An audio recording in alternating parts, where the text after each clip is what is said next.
Учкуду, три колодца, защити нас от солнца.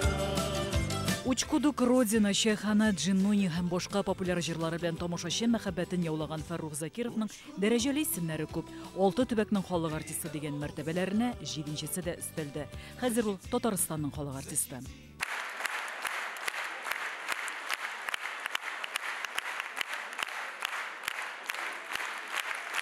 Ялла дигәч күпләр бала чакларын, яшьлекләрен искә төшерә. Әлеге коллектив узган гасырның 70-нче елларында оешкан. Ә ул чор СССР һәм чит илләр буйлап гастрольләрне шаулап үткән вакытлары. Фәррух Закиров җитәкчелегендәге вокаль-инструменталь ансамбль дөнья күләмендә таныла. Гастрольләр вакытында халкыбызның яраткан җырчысы Илһам Шакиров белән дә еш очрашканнар. Когда он в Ташкент приезжал, значит, концертный зал «Бахор», и как он проверял акустику, так напевал и проверял акустику. Фәррух Закиров һәм аның коллективы Рәшит Вахапов фонды оештырган чараларда да көтеп алынган кунак. Узган ел Шәрык базары халыкара фестиваленең гала концертында ул тамашачылар мәхәббәтен кабат яулады.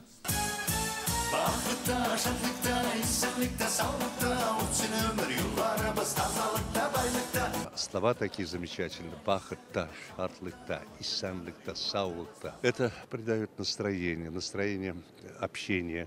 Фәррух Закиров әйтүенчә, татарлар һәм үзбәкләрнең уртак яклары күп, ике төбәк арасында мәдәни багланышлар да елдан-ел киңәя. У нас очень близкий язык, религия, потом традиции, добрые традиции, хорошие традиции. Поэтому это все объединяет.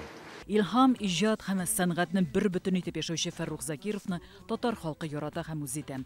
Октябрь ахырында аның Татарстанда гастрольләре узачак. Да здравствует наша дружба. Дружба, которая очень из многих времен. И эта дружба, чтобы длилась на века и навсегда. Гөлназ Гыйниятова, Яңа Гасыр каналы.